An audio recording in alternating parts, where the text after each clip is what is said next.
प्रकृति ने क्या रूप धारण किया। सारी दिशाएं मानो प्रसन्न थी।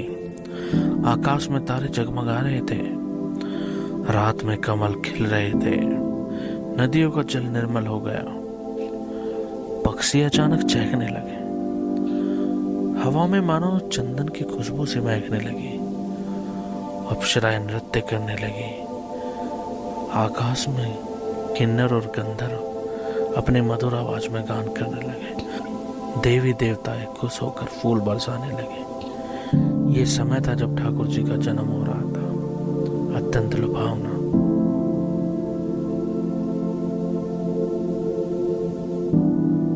भगवान श्री कृष्ण को चतुर्भुज बालक के रूप में देखकर वसुदेव और देवकी बहुत प्रसन्न हुए। तभी आकाशवाणी होती है कि आप मुझे गोकुल में नंद बाबा के यहाँ छोड़ाइए और वहां जो कन्या जन्मी है उसे यहाँ ले आइए। इतना कहा ही था, वसुदेव जी के सारे बंधन खुल गए। वसुदेव जी कारागृह से बाहर आए और यमुना नदी के पास पहुंचे। देखते हैं कि वर्षा बहुत तेज हो रही थी। भादों की काली रात थी। यमुना में बाढ़ आई हुई थी। शिव जी यमुना किनारे पहुंचे। यमुना जी ने उन्हें रास्ता दे दिया। यमुना जी के मन में एक इच्छा थी, श्री कृष्ण के चरण स्पर्श की।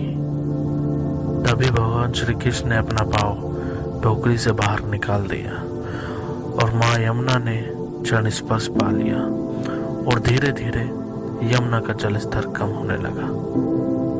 जब वसुदेव जी रात्रि में गोकुल पहुंचे, भगवान श्री कृष्ण की योग माया के प्रभाव से सभी गोकुलवासी गहरी निद्रा में सो रहे थे।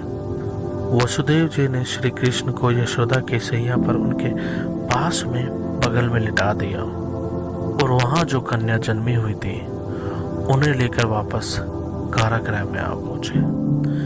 कन्या को देवकी के पास वापस से लिटा दिया और जितने भी कारागृह के द्वार थे सब स्वयं बंद हो गए और धीरे धीरे कन्या ने रोना विलापना शुरू किया और वापस से वहां के सारे सैनिक जाग गए।